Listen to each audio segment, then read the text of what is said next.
ಹೋ God is a ಏನಂತಾರೆ, it's very hard worker. ಏನಾದ್ರು ಕ್ರಿಯೇಟಿವ್ ಮೈಂಡು, ತುಂಬ ಕ್ರಿಯೇಟಿವ್ ಮೈಂಡ್ ಅವ್ರಿಗೆ. ಆಮೇಲೆ ಒಂದು ನಿಂತ ಜಾಗದಲ್ಲಿ ನಿಲ್ಲಲ್ಲ ಅವರು. You want to do something, ಏನಾದರೂ ಮಾಡ್ತಿರ್ಬೇಕು ಅವ್ರಿಗೆ.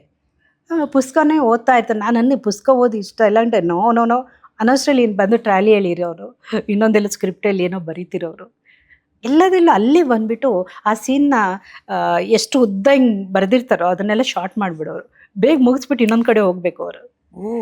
ಆ ಥರ ಒಂದು ಕ್ರಿಯೇಟಿವ್ ಮೈಂಡ್ ಅವ್ರಿಗೆ. ಎಷ್ಟು ಚೆನ್ನಾಗಿ, ಆಮೇಲೆ ಎಷ್ಟು ನ್ಯಾಚುರಲ್ ವೇಲಿ ಅವರು ಸೀನ್ನೆಲ್ಲ ಕ್ರಿಯೇಟ್ ಮಾಡ್ತಿದ್ರು. ಒಂಥರ ಕಲೋಕಿಲೆಗೆ ಮಾಡಿಬಿಡ್ತಿದ್ರು, ಅಂದರೆ ಆಡು ಭಾಷೆ ಥರ. ಒಂದು ಕೆಲವು ಕಡೆ ಎಲ್ಲ ಸ್ವಲ್ಪ ಬುಕಿಶ್ ಥರ ಇದ್ಬಿಡ್ತಿತ್ತು.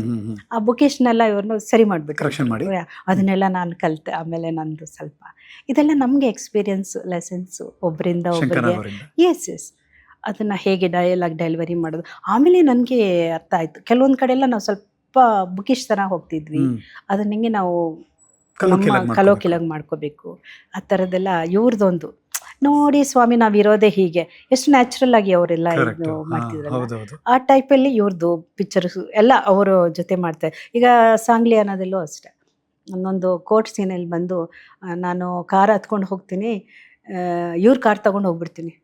ಯಾರ್ದು ಶಂಕರ್ ಇದು ಸೀನಲ್ಲಿ. ಸೀನು ಹ್ಮ್. ಅಂದರೆ ನಮ್ಮ ಪ್ರೈವೇಟ್ ಕಾರ್ ಅಲ್ಲ ಅದು, ಗೌರ್ಮೆಂಟ್ ಕಾರ್ ಕೊಟ್ಟಿರೋದನ್ನ ನಾನು ತಗೊಂಡು ಹೋಗ್ಬಿಡ್ತೀನಿ. ಅದ್ರ ಮೇಲೆ ಇವರೊಂದು ಕೇಸ್ ಅವರೇ ಕೇಸ್ ಹಾಕ್ತಾರೆ. ಕರೆಕ್ಟ್. ಇದು ನೋಡೋಕೆ ಎಷ್ಟು ಚೆನ್ನಾಗಿರುತ್ತೆ ಗೊತ್ತಾ, ಸ್ಕ್ರೀನ್ ಮೇಲೆ ಇದೆಲ್ಲ. ಅದಕ್ಕೆ ಮೋಸ್ಟ್ಲಿ ಅನಿಸುತ್ತೆ ಅದು ಸೀನುಗಳು ಅಷ್ಟು ಚಿತ್ರ ಸಕ್ಸಸ್ ಆಗಿದೆ.